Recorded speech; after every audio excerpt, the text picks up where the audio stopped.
Joe Beermaster here. We have a Honda Accord key. This goes for multiple Hondas. Fits many.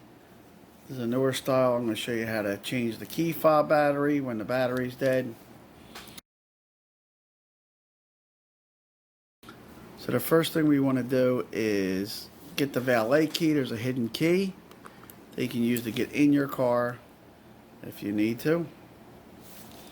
So there it is, and you can see the fob is divided into two parts, like most of them, so we want to separate that. So what I do is I usually use the key, or you could use a little screwdriver, and I kind of give it a, slide the key in that hole.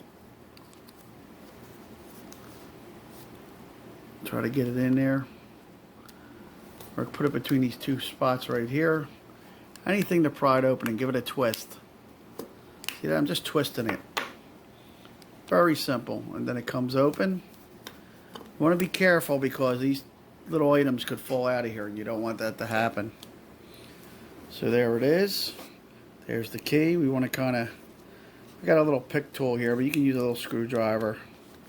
It's basically a little spring holds it in.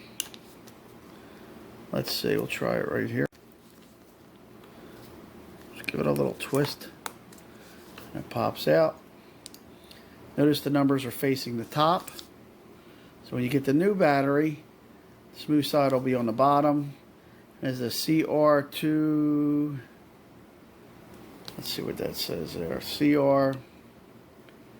So you get 2032. You can get it at a hardware store or a pharmacy. They do have them. You get the new one. Just slide it in this way. You can see there's a little hold downs and a little like spring type thing, so you just slide it in, press it down, click the cover back on. And this has got to be one of the easiest ones that I've done.